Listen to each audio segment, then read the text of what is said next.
நம்ம புக் ரிடீங் செஷன்ல பார்த்துட்டீங்கன்னா, ஒரு ஒரு நாளும் வந்துட்டு ஒரு ஒரு டாபிக் பத்தி, ஒரு ஒரு பேஜ் பத்தி பார்த்துட்டு இருக்கிறோம். ஒரு ஒரு டாபிக்ல இருந்து.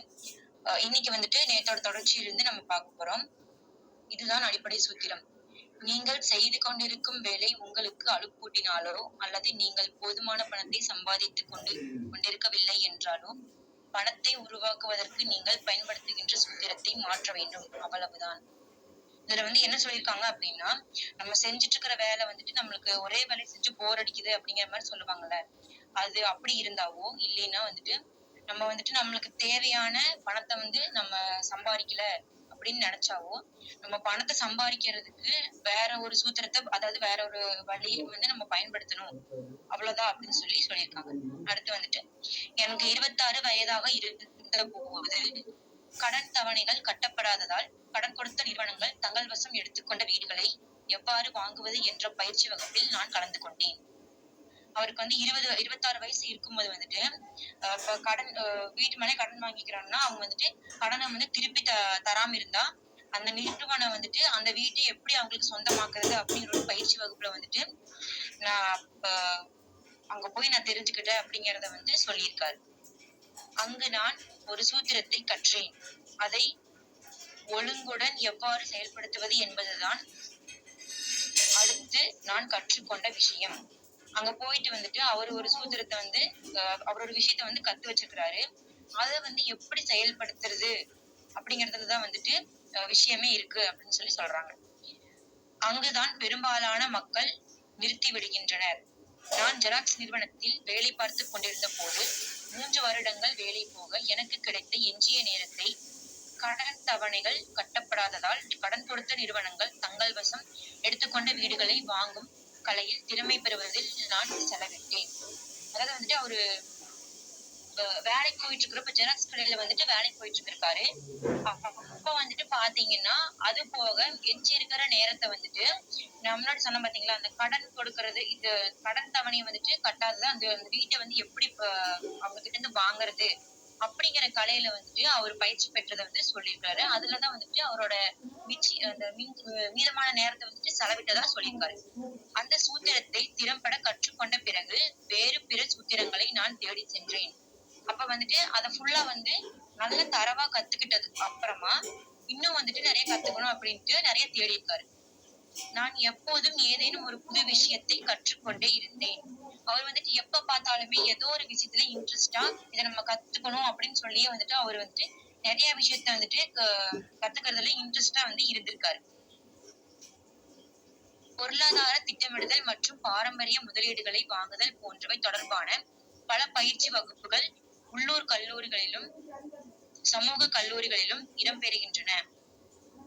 பொருளாதாரத்தை பத்தி ஒரு பிளான் பண்றது, அதுக்கப்புறமா வந்துட்டு நம்ம ஒரு பாரம்பரியமான அதுக்கு ஒரு முதலீடுகளை வந்துட்டு வாங்குறது, இது மாதிரி வந்துட்டு பல பயிற்சி வகுப்புகள் இந்த காலேஜ்ல, அப்புறம் வந்துட்டு இந்த சமூக ரீதியா காலேஜ்ல இருந்து சொல்லி கொடுப்பாங்க பாத்தீங்களா, அதுல வந்துட்டு இதெல்லாம் இருக்குது அப்படின்னு சொல்லியிருக்காரு.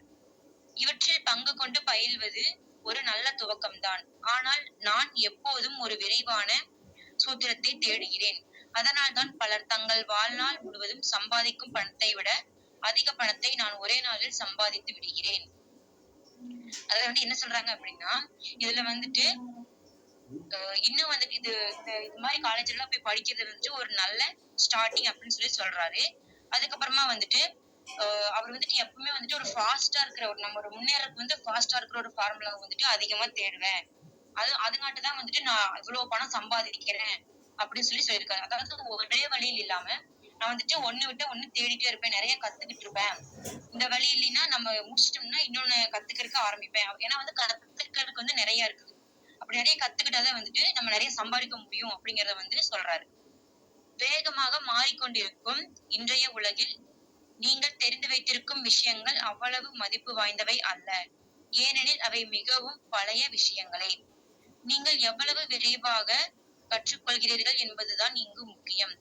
இந்த திறமை அதிக விலைமதிப்பை கொண்டது.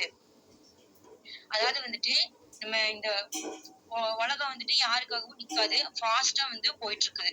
இப்ப இருக்கிற காலகட்டத்துல வந்துட்டு எதுக்குமே வந்து டைம் இல்ல. உலகமே வந்துட்டு ஒரு அவசரமான சிச்சுவேஷன்ல வந்து ஓடிட்டு இருக்குது. அதுல வந்துட்டு நம்ம நெறைய விஷயங்கள வந்து தெரிஞ்சு வைக்கணும். நெறைய அப்படி தெரிஞ்சு வச்சோம் அப்படின்னா, அது வந்து ரொம்ப மதிப்பு வாய்ந்தவையா இருக்கும்.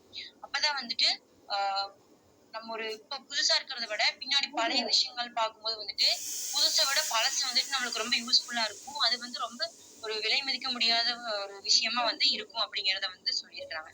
நம்ம எவ்ளோ சீக்கிரமா கத்துக்கிறோமோ அப்படிங்கிறது தான் நம்ம முக்கியம் அப்படின்னு சொல்லியிருக்கிறாங்க. நம்ம வந்துட்டு ஒரு விஷயத்த பார்த்தோம் அப்படின்னா, அத வந்துட்டு புடிச்சு ஒரு சீக்கிரமா கத்துக்கணும் அப்படிங்கிறத வந்து சொல்லியிருக்காங்க.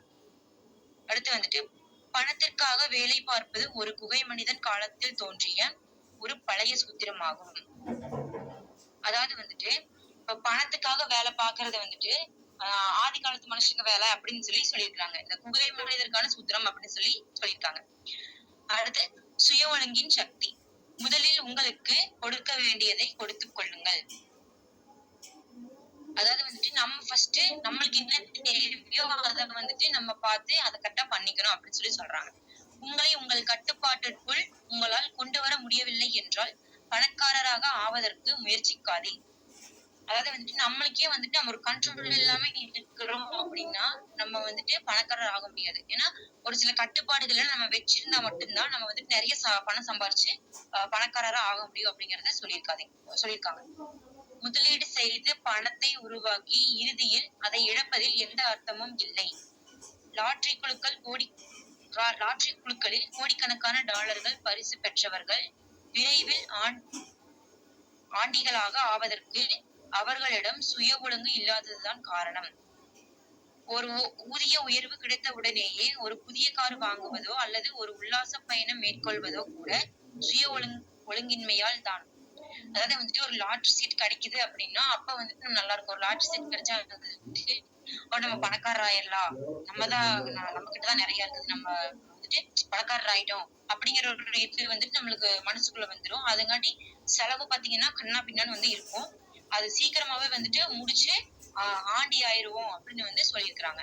அடுத்து அடுத்து என்ன சொல்லிக்கிறாங்கன்னா, ஒரு ஒரு ஊதியம் வந்துட்டு ஓய்வூதியம் ஒரு ஊதிய உயர்வு கிடைச்சது. ஒரு இடத்துல நம்ம வேலை செஞ்சுட்டு இருக்கிறோம். சம்பள உயர்வு நம்மளுக்கு கிடைக்குது. அப்ப வந்துட்டு நம்ம என்ன பண்ணுவோம்? ஒரு கார் வாங்குறோம், பைக் வாங்குறோம். இல்லன்னா வேற ஏதாவது டூர் போறது, இந்த மாரி வந்துட்டு தேவையில்லாத செலவுகள் பண்றது கூட ஒரு ஒழுக்கம் இல்லாமை அப்படின்னு சொல்றாங்க. இதுவும் கூட வந்துட்டு நம்ம பணக்காரர் ஆகுறதுக்கு ஒரு தடையா இருக்குது இந்த ஒழுங்கின்மை அப்படின்னு சொல்றாங்க. நெக்ஸ்ட் வந்துட்டு, நான் கூறுகின்ற 10 அம்சங்களில் எது மிக முக்கியமானது என்று கூறுவது கடினம். ஆனால் இந்த 5வது அம்சம் ஏற்கனவே உங்களிடம் இல்லை என்றால், கற்றுக்கொள்வதற்கு இதுதான் மிகவும் கடினமான அம்சமாகும். தனிப்பட்ட சுய ஒழுங்குதான் பணக்காரர்களையும், ஏழைகளையும் பிரிக்கின்ற முதற் காரணியாகும். அதாவது வந்துட்டு, இவரு வந்து ஒரு 10 அம்சத்த வந்து சொல்லியிருக்காரு. அதுல வந்துட்டு 5வது அம்சத்த கடைபிடிக்கிறது தான் வந்துட்டு ரொம்ப கஷ்டம் அப்படின்னு சொல்லியிருக்காங்க. ஏன்னா பணக்காரர் ஆகட்டும், ஏழை ஆகட்டும், இவங்க 2 பேருக்குமே வந்துட்டு இது ஒரு முதல் காரணமா இருக்குது அப்படின்னு சொல்றாங்க. அடுத்து வந்துட்டு சுருக்கமாக கூறினால், குறைவான சுயமதிப்பும், பொருளாதார அழுத்தம் குறித்து குறைவான சகிப்புத்தன்மையும் கொண்டவர்களால் ஒருபோதும் பணக்காரர்களாக ஆக முடியாது. இத வந்துட்டு ஷார்ட்டா சொல்லணும் அப்படின்னா, ஒரு சுயமதிப்பு வந்துட்டு பொருளாதார அழுத்தத்துல அத பத்தி வந்துட்டு நம்ம அதாவது குறைவா வந்து எடை போடுறது, அப்புறம் சகிப்புத்தன்மை இருக்கிறவங்க எப்பவுமே வந்துட்டு பணக்காரராவே ஆக முடியாது அப்படின்னு சொல்லியிருக்காங்க. நான் முன்பே கூறியது போல் உலகம் உங்களை பந்தாடும் என்ற ஒரு ஒரு படிப்பினையை என் பணக்கார தந்தை எனக்கு கற்றுக் கொடுத்தார். உலகம் மக்களை பந்தாடுவதற்கு காரணம் தனிநபர்களிடம் உள்ளார்ந்த கட்டுப்பாடும் ஒழுங்கும் இல்லாததுதான். அவங்க அப்பா வந்து என்ன சொல்லியிருக்காங்க அப்படின்னா, ஒரு உங்க வந்துட்டு நம்ம முன்னாடி சொன்னது மாரி நம்மகிட்ட ஒழுங்கு இல்ல அப்படின்னா வந்துட்டு, நம்ம வந்துட்டு உலகம் நம்மளை பந்தாடும். அதாவது நம்ம ஏகப்பட்ட கஷ்டத்த சந்திக்கணும். நம்மகிட்ட பணம் இருந்தா கூட அது வந்து பிரயோஜனம் இல்லாம தான் போகும். அதுங்காட்டி நம்மளுக்கு ஒழுக்கமும், கட்டுப்பாடும் ரொம்ப முக்கியம் அப்படின்னு சொல்லியிருக்கிறாங்க. அது இல்லாததுனால தான் நம்மளால பணம் சம்பாதிக்க முடியல அப்படிங்கிறத வந்து அவங்க அப்பா வந்து அவருக்கு சொல்லியிருக்காரு. அடுத்து நான் கற்றுக் கொடுக்கும் தொழில் முனைவோர் வகுப்புகளில் தங்கள் சேவைகள், பொருட்கள் அல்லது இணையதளத்தின் மீது கவனம் செலுத்தாமல் இருக்குமாறும், நிர்வாக திறமைகளை வளர்த்துக் கொள்வதில் கவனம் செலுத்துமாறும், மக்களுக்கு தொடர்ந்து நான் அறிவுறுத்துகிறேன். அதாவது வந்துட்டு நம்ம வந்துட்டு ஒரு விஷயத்த கத்துக் குடுக்குறாங்க அப்படின்னா அத வந்துட்டு கவனமா ஃபாலோ பண்ணணும். நம்ம வீட்லயே ஆகட்டும், நம்ம ஏதோ ஒண்ணு சொல்றாங்க அப்படின்னா அத வந்துட்டு ஃபுல்லா வந்துட்டு உட்கார்ந்து கேட்கணும். அத கண்டுக்காம இருக்கக்கூடாது. ஃபுல்லா ஃபாலோ பண்ணா மட்டும் தான் நம்ம வந்துட்டு பணக்காரரா ஆக முடியும்னு சொல்லியிருக்காங்க. இணையதளத்தின் மீது கவனம் செலுத்தாமல் இருக்குமாறும், நிர்வாக திறமைகளை வளர்த்துக் கொள்வதில் கவனம் செலுத்துமாறும் மக்களுக்கு தொடர்ந்து நான் அறிவுறுத்துகிறேன். அதாவது வந்துட்டு நம்ம நெட்லயே இருக்காம, நிர்வாக திறமைகள வந்துட்டு நம்ம அதுல கொஞ்சம் டைம் ஸ்பெண்ட் பண்ணி, நம்ம அத பத்தி ஃபுல்லா கத்துக்கணும் அப்படின்னு சொல்லி, அவர் வந்துட்டு பீப்பிள்க்கு வந்துட்டு அட்வைஸ் பண்றாரு. அடுத்து உங்களது சொந்த வியாபாரத்தை துவங்குவதற்கு தேவையான 3 முக்கிய நிர்வாக திறமைகள் இவை. நம்ம சொந்தமா ஒரு வியாபாரம் தொடங்குறோம் அப்படின்னா, அதுக்கு ஒரு 3 இம்பார்ட்டன்ட்டான ஒரு திறமைய வந்து சொல்லியிருக்காரு. ஃபர்ஸ்ட் வந்துட்டு பணவரவு செலவு நிர்வாகம், மக்கள் நிர்வாகம், தனிப்பட்ட நேர நிர்வாகம். இந்த 3 நிர்வாக திறமைகளும் தொழில் முனைவோருக்கு மட்டுமல்ல, எல்லாருக்குமே தேவையானவைதான். ஒரு தனிநபராகவோ அல்லது ஒரு குடும்பம், ஒரு வியாபாரம், ஒரு தொண்டு நிறுவனம், ஒரு நகரம் அல்லது ஒரு நாட்டின் ஒரு பகுதியாகவோ நீங்கள் வாழும் விதத்தில் இந்த 3 நிர்வாக திறமைகளும் அதிக அர்த்தம் வாய்ந்தவையாக பரிணாமிக்கும். அதாவது வந்துட்டு நம்ம எங்க இருந்தாலுமே வந்துட்டு நம்ம ஒரு தனிநபராவே இந்த தொழில் தொடங்கினாலும் அல்லது ஒரு நிறுவனமே வச்சாலும் நம்ம ஒரு ஆபீஸே வச்சு ஒர்க் பண்றோம். இல்லைன்னா வேற ஏதாவது ஒரு தொழில் பண்றோம் அப்படின்னா, எந்த தொழிலா இருந்தாலும் அதுக்கு வந்துட்டு இந்த 3 திறமையும் வேணும் அப்படின்னு சொல்லியிருக்கிறாங்க. அதாவது பண வரவு, செலவு நிர்வாகம், மக்கள் நிர்வாகம், தனிப்பட்ட நேர நிர்வாகம் அப்படின்னு சொல்லி இந்த 3மே வந்துட்டு நம்ம என்ன தொழில் பண்ணாலும் இந்த 3 வந்துட்டு ரொம்ப இம்பார்ட்டன்ட். இது தேவை. இது இல்லாம வந்துட்டு அத வந்துட்டு நம்ம சரியா பண்ண முடியாது அப்படின்னு சொல்லியிருக்காங்க. சுய ஒழுங்கில் திறம் படைத்தவராக ஆவதன் மூலம் இந்த 3 திறமைகளும் மெருகூட்டப்படுகின்றன. அதாவது நம்ம வந்துட்டு இந்த 3 திறமைகளை கடைபிடிச்சும் கூட அதாவது நம்ம ஒழுக்கமா ஒழுங்கின்மையா இருந்தோம் அப்படின்னா இந்த திறமைகளை வந்துட்டு நம்மளால கடைபிடிக்க முடியாது. இந்த திறமைகளை கடைபிடிச்சிட்டு நம்ம ஒரு ஒழுங்கா இருந்தோம் அப்படின்னா, சுய ஒழுங்கா இருந்தோம் அப்படின்னா நம்மளுக்கு கண்டிப்பா வந்துட்டு நம்ம சக்சஸ் பண்ணலாம் அப்படின்னு சொல்லியிருக்காங்க. முதலில் உங்களுக்கு கொடுத்துக் கொள்ளுங்கள் என்ற ஆலோசனையை நான் அவ்வளவு சாதாரணமாக எடுத்துக்கொள்வதில்லை. அவர் வந்துட்டு ஃபர்ஸ்ட் வந்துட்டு உங்களுக்கு வந்துட்டு கொடுத்துக் கொள்ளுங்கள் அப்படிங்கிற ஒரு ஆலோசனையை வந்துட்டு அவர் வந்துட்டு சாதாரணமா எடுக்கல. அத வந்து ஒரு அதாவது குறைவா எடுப்போம்ல அப்படின்னு சொல்லியிருக்காங்க. நெக்ஸ்ட் முதலில் உங்களுக்கு கொடுத்துக் கொள்ளுங்கள் என்ற வாக்கியம் ஜார்ஜ் கிளாசன் எழுதிய the richest man in Babylon என்ற புத்தகத்தில் இடம்பெற்றுள்ளது. அதாவது வந்துட்டு இந்த ஒரு வாக்கியம் வந்துட்டு பாத்தீங்கன்னா இந்த ஜார்ஜ் கிளாசன் அவர் வந்துட்டு எழுதிய ஒரு புக். அந்த புக்ல வந்துட்டு இந்த வாக்கியம் இடம் பிடிச்சிருக்குது அப்படின்னு சொல்றாங்க. அப்புத்தகத்தின் பிரதிகள் கோடிக்கணக்கில் விற்பனையாகியுள்ளன.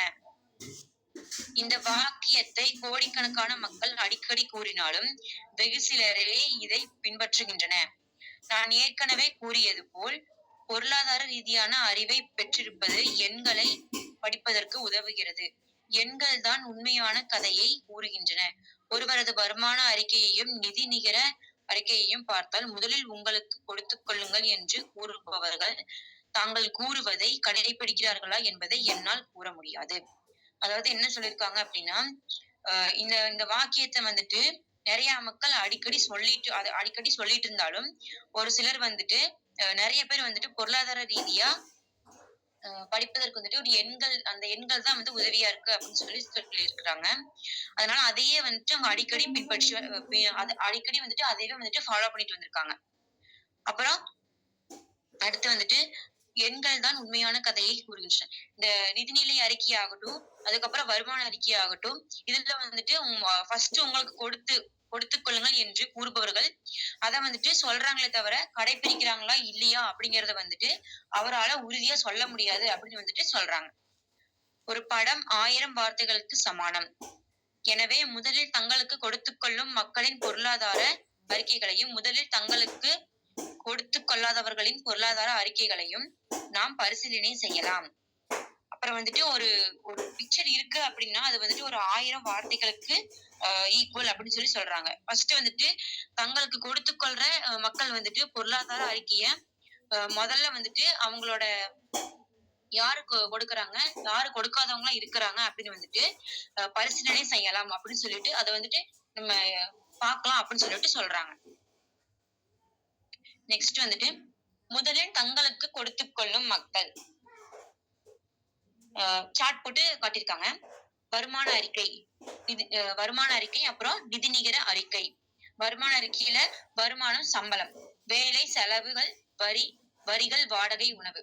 இப்ப நம்ம சம்பாதிக்கிறோம் அப்படின்னா வந்துட்டு செலவு இருக்கும். செலவு, அப்புறம் நம்ம வீட்டு வரி கட்டணும், தண்ணி வரி, இந்த மாதிரி நிறைய இருக்கும். வாடகை, அதுக்கப்புறம் சாப்பாட்டு செலவு. அப்புறமா வந்துட்டு நிதிநிலை அறிக்கையில சொத்துக்கள், சேமிப்பு, முதலீடு, கடன்கள்.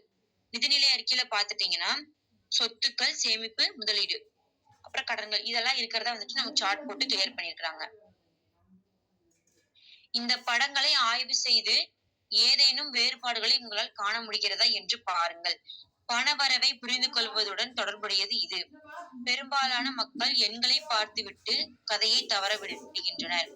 உங்களால் பார்க்க முடிகிறதா?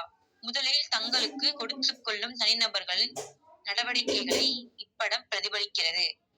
ஒவ்வொரு மாதமும் அவர்கள் தங்கள் மாதாந்திர செலவுகளை செய்வதற்கு முன் தங்களுக்கு கொடுத்துக் கொள்கின்றனர். அதாவது வந்துட்டு இந்த பிக்சர்ல என்ன சொல்லிருக்காங்க அப்படின்னா நம்ம ஒரு மாதாந்திர அவங்களோட செலவுகளை வந்துட்டு இந்த பிரச்சனைகள் எல்லாம் முடிக்கிறதுக்கு முன்னாடி ஃபர்ஸ்ட் அவங்களோட செலவுகளை தான் பாக்குறாங்க. ஏன்னா வந்துட்டு அதுதானே அதை எப்படி வந்துட்டு யாரா இருந்தாலும் அது கண்டிப்பா வந்து பண்ணி ஆகணும். அதனால ஃபர்ஸ்ட் அவங்க செலவுகளை தான் வந்து பாக்குறாங்க. செலவுகள், அப்புறம் வரிகள், மேல சொன்ன மாதிரி வாடகை, உணவு, இதைத்தான் வந்து அவங்க பாக்குறாங்க. கோடிக்கணக்கானவர்கள் ஜார்ஜ் கிளாசரின் புத்தகத்தை படித்து முதலில் உங்களுக்கு கொடுத்துக் கொள்ளுங்கள் என்ற வார்த்தைகளை புரிந்து கொண்டாலும் கூட உண்மையில் அவர்கள் கடைசியில் தான் தங்களுக்கு கொடுத்துக் கொள்கின்றனர். அதாவது இந்த புத்தகத்தை படிச்சுட்டும் கூட முதல்ல உங்களுக்கு கொடுத்துக் கொள்ளுங்கள் அப்படிங்கிறத அவங்க தெரிஞ்சே வச்சிருந்தாலும் கடைசியில தான் வந்துட்டு அவங்க வந்துட்டு அவங்களுக்கானதை வந்துட்டு எடுத்துக்கிறாங்க அப்படின்னு வந்து அப்படிங்கிறது வந்துட்டு ஷேர் பண்ணிருக்காங்க. நெக்ஸ்ட் வந்துட்டு செலுத்தப்பட வேண்டிய கட்டணங்களை உரிய நேரத்தில் செலுத்துவதில் உண்மையிலேயே நம்பிக்கை கொண்டவர்கள் கூக்குரலிடுவது இப்போது என் காதுகளில் விழுகிறது. அதாவது வந்துட்டு செலுத்த வேண்டிய நம்ம ஒரு அர்ஜென்ட்டா ஒரு அமௌண்ட் கொடுக்கணும் அப்படின்னா அத கரெக்டான டைம்ல வந்துட்டு கொடுக்கறதுக்கு வந்துட்டு அவங்க ஒரு அவசரப்பட்டுட்டு அதை கொடுக்கணுமே அப்படின்னு சொல்லிட்டு அந்த இதுதான் வந்துட்டு ஃபர்ஸ்ட் அவங்க மைண்ட்ல வருது அப்படின்னு சொல்லியிருக்காங்க. குறித்த நேரத்தில் கட்டணங்களை செலுத்தும் பொறுப்பான மனிதர்களின் குரலும் என் காதுகளில் விழுகிறது. நீங்கள் பொறுப்பற்றவராக இருக்க வேண்டும் என்று அல்லது நீங்கள் உங்கள் கட்டணங்களை செலுத்தக்கூடாது என்றும் நான் கூறவில்லை. முதலில் உங்களுக்கு கொடுத்துக் கொள்ளுங்கள் என்றுதான் நான் கூறுகிறேன். முந்தைய படம் அதை வலியுறுத்துகிறது. அதாவது வந்துட்டு ஃபர்ஸ்ட் வந்து நம்மளதான் வந்துட்டு ஃபர்ஸ்ட் நம்மளுக்கு தான் வந்துட்டு நம்ம தேவைகளை தான் பார்க்கணும் அப்படின்னு சொல்லியிருக்காங்க. நம்ம தேவைகளை பார்த்ததுக்கு அப்புறமா தான் நம்ம இதர தேவைகளை பார்க்கணும் அப்படின்னு சொல்லியிருக்காங்க. அப்படிங்கறது தான் வந்துட்டு இந்த படம் வந்து எக்ஸ்பிளைன் பண்ணுது அப்படிங்கறத வந்து ஷேர் பண்ணிருக்காங்க.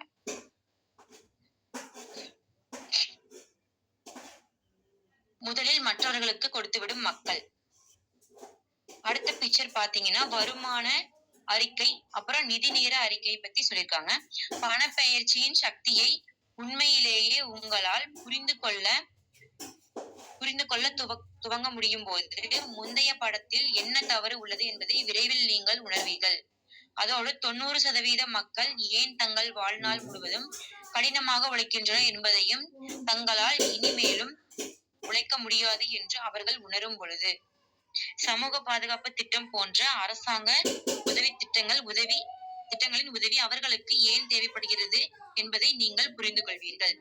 அதாவது இந்த இதுல என்ன சொல்லியிருக்காங்கன்னா பணம் வந்துட்டு பணத்தோட சக்தி வந்துட்டு உண்மையிலேயே வந்துட்டு நம்ம நல்லா புரிஞ்சுக்கணும். அப்பதான் அதை வந்து நம்ம பணத்தை சேர்க்கறதுக்கான முயற்சி நம்ம துவங்க முடியும் அப்படின்னு சொல்லியிருக்காங்க. இதுக்காக வந்துட்டு நம்மளுக்கு ஃபர்ஸ்ட் பாக்குற பிக்சர்ல வந்துட்டு நம்மளுக்கு புரியல அப்படின்னா இதுல வந்துட்டு புரியுற மாதிரி நம்மளுக்கு கிளியரா பிக்சரை வந்து போட்டிருக்காங்க அப்படிங்கறத வந்து சொல்லியிருக்கிறாங்க. அதுல வந்துட்டு 90% மக்கள் வந்துட்டு வாழ்நாள் பூரா வந்துட்டு எவ்வளவு வந்துட்டு ரொம்ப கஷ்டப்பட்டு உழைச்சிட்டே இருக்கிறாங்க. ஆனா இனிமேல் வந்துட்டு அவங்களால இதுக்கு மேல என்னால உழைக்க முடியாது அப்படின்னு சொல்லி அவங்க ஃபீல் பண்ணும்போது அதுக்காகத்தான் வந்துட்டு சமூக அரசு சமூக திட்டங்கள் வந்துட்டு நிறைய இருக்கு. நிதிநிலை அறிக்கை, வருமான அறிக்கை இந்த மாதிரி வந்துட்டு நிறைய இருக்குது அப்படிங்கிறத வந்து இதெல்லாம் வந்து தேவைப்படுது அப்படிங்கிறத வந்துட்டு நம்ம புரிஞ்சுக்குவோம் அப்படின்னு சொல்லியிருக்கிறாங்க. இந்த பிக்சர் பார்த்தா வந்துட்டு உங்களுக்கே தெரியும். இந்த பிக்சர் பார்த்தா வந்துட்டு நம்மளுக்கு எப்படி அந்த இது போட்டிருக்காங்க, வருமானம், சம்பளம், அப்புறம் செலவுகள், வரிகள், வாடகைகள். இது போக வந்துட்டு நம்ம எவ்வளவுதான் வருஷம் பூரா வந்து பாடுபட்டாலும் நம்மளுக்கு அவங்க வந்துட்டு எவ்வளவு கடினமான உழைப்பை வந்து நம்ம கொடுத்தாலும் நம்மளுக்கு தேவைப்படுறது பாத்தீங்கன்னா அதுங்காட்டதான் வந்துட்டு இந்த மாதிரி திட்டங்கள் எல்லாம் கொண்டு வந்திருக்கிறாங்க நிதிநிலை அறிக்கை அப்படின்னு சொல்றாங்க.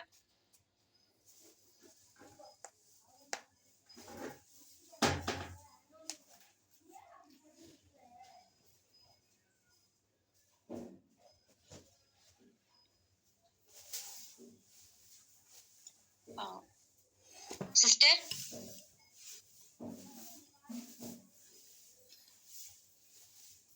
இன்னைக்கு பட்ஜெட் 1 எக்ஸ்பிளைன் பண்ணிடுங்க சிஸ்டர். ஓகேங்க.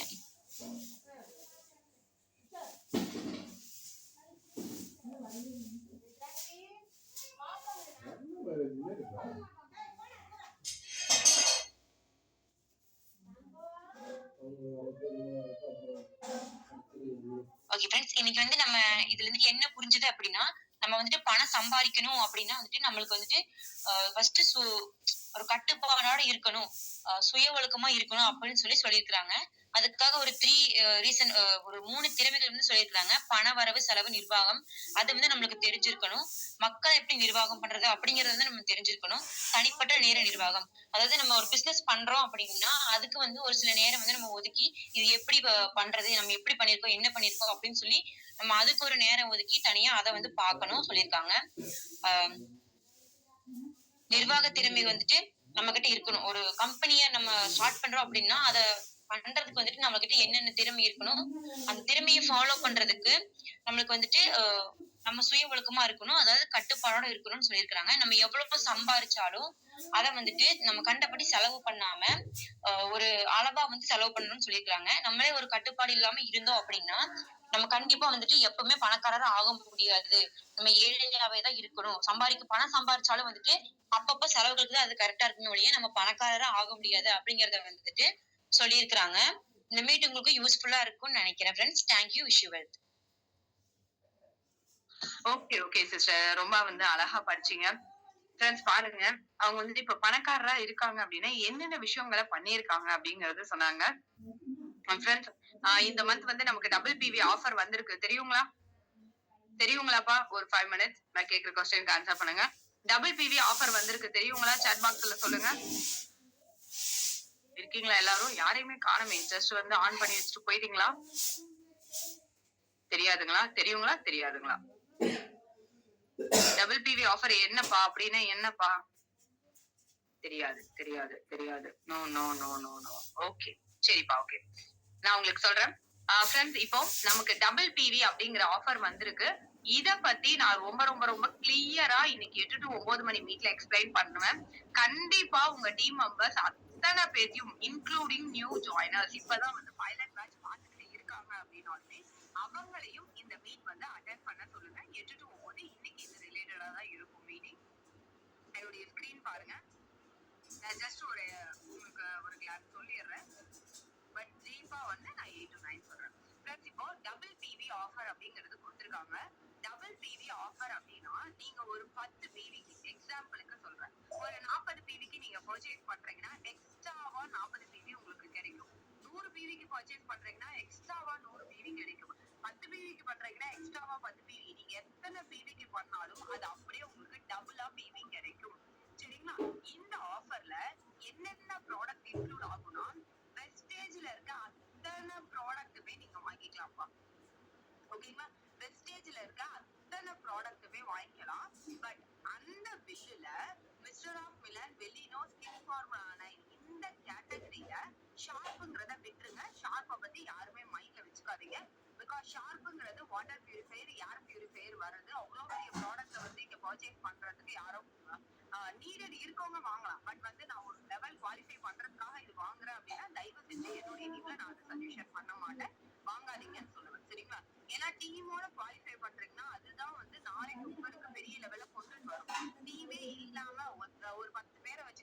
வாட்டர் பியூரிஃபையர் வாங்குறேன், ஏர் பியூரிஃபையர் வாங்குறேன், நான் குவாலிஃபை பண்றேன் அப்படின்னா அது அடுத்தது உங்களுக்கு பெட்டரா இருக்காது. சரிங்களா? சோ அதனால கன்சிடர் பண்ணாதீங்க. நீங்க எந்த ப்ராடக்ட் வேணுமாலும் mist of Milan, Velino, skin formula 9 இந்த 3 கேட்டகரியில ஏதாச்சும் ஒரு ப்ராடக்ட் ஃபார் எக்ஸாம்பிள் இப்ப நீங்க 40 பிவிக்கு பர்ச்சேஸ் பண்றீங்க. அந்த 40 பிவி வந்து வெஸ்டேஜ்ல எந்த ப்ராடக்ட் வேணுமாலும் இருக்குது. அதுல ஒரு ப்ராடக்டாவது இந்த 3 கேட்டகரிக்குள்ள வரணும். ஒரு ப்ராடக்டாவது வரணும். அப்படி நீங்க பர்ச்சேஸ் பண்றீங்கன்னா உங்களுக்கு டபுள் ஃபீஸ். இது யாருக்கு எலிஜிபிள்னா ரீபர்ச்சேஸ் ஆஃபர். 2வது டைம் 3வது டைம் பர்ச்சேஸ் பண்றவங்களுக்கு தான் இந்த ஆஃபர் எலிஜிபிள். இல்ல சிஸ்டர் நான் இந்த பிசினஸ்க்கு புதுசு அப்ப எனக்கு எலிஜிபிள் இல்லனா உங்களுக்கும் எலிஜிபிள். நீங்க எப்படி பண்ணலாம்னா நீங்க உங்க ஆன்லைன்லயோ பக்கத்துல இருக்க ஷாப்லயோ போய் பண்ணாதீங்க. ஏன்னா நீங்க நியூ ஜாயினர்ஸ் அப்படிங்கறதுனால பக்கத்துல இருக்க ஷாப்ல போய் பண்றீங்கன்னா அவங்க வந்து உங்களுக்கு ப்ராப்பரா கைட் பண்ண மாட்டாங்க. உங்க அப்ளைன் கிட்ட கேட்டுட்டு உடுமல்பேட்டை இல்ல திருப்பூர் வந்து நம்ம கால் பண்ணி ஆர்டர் பண்ணிக்கலாம். எப்படி பண்ணலாம்னா நியூ ஜாயினர்ஸா இருக்கீங்கன்னா ஃபர்ஸ்ட் பில் ஒரு சோப்போ பேஸ்டோ போட்டுட்டு 2வது பில்லுல நீங்க என்ன ப்ராடக்ட் வந்து வெஸ்டேஜ்ல பை பண்ணணும்னு நினைக்கிறீங்களோ அந்த ப்ராடக்ட் போடணும். அதுல ஒரு ப்ராடக்டாவது இந்த 3 கேட்டகரிக்குள்ள இருக்கணும். சரிங்களா? அப்படி பண்றீங்கன்னா உங்களுக்கு டபுள் பிவி கிடைக்கும். இந்த ஆஃபர் 27ஆம் தேதி வரைக்கும் மட்டும்தான் எலிஜிபிள். கிளியராப்பா நான் சொல்றது புரியுதுங்களா? இந்த ஆஃபர் 27ஆம் தேதி வரைக்கும் மட்டும்தான் எலிஜிபிள் பா. மிஸ் பண்ணாதீங்க. நியூ ஜாயினர்ஸா இருக்கீங்க, ஆல்ரெடி இருக்க மெம்பர்ஸா இருக்கீங்க அப்படின்னாலும் இது நமக்கான ஆஃபர். இந்த ஆஃபரை நீங்க எடுத்து பயன்படுத்தினாதான் முன்னேற முடியும். யாருக்கோ ஒருத்தவங்களுக்கு ஆஃபர் கொடுத்துருக்காங்கன்னு யோசிக்காதீங்க. எத்தனை பேர் யோசிச்சு பாருங்க. ரொம்ப நாளா 5லயே இருப்பீங்க, ரொம்ப நாளா 8ல இருப்பீங்க. நம்ம வந்து இப்போ ஒரு 30 பிவி இல்ல ஒரு 40 பிவி பர்ச்சேஸ் பண்றதுக்கு 1300 ரூபாய் வரும். அப்ப நீங்க 40 பிவி பண்ணும்போது எக்ஸ்ட்ராவா ஒரு 40 பிவி கிடைக்குது அப்படிங்கும்போது 1300 ரூபாய் மதிப்புள்ள பிவி உங்களுக்கு கிடைக்குது இல்லைங்களா? ஏன் அந்த பிவி நீங்க மிஸ் பண்றீங்க? மிஸ் பண்ணவே கூடாது. சரிங்களா? இந்த ஆஃபரை கரெக்டா யூட்டிலைஸ் பண்ணிக்கோங்க. உங்க டீம் மெம்பர்ஸ்க்கு இம்ப்ளிமெண்ட் பண்ணுங்க. இம்ப்ளிமெண்ட் பண்ணிட்டு இந்த ஆஃபர்க்குள்ள எலிஜிபிள் ஆகிறதுக்கு பாருங்க.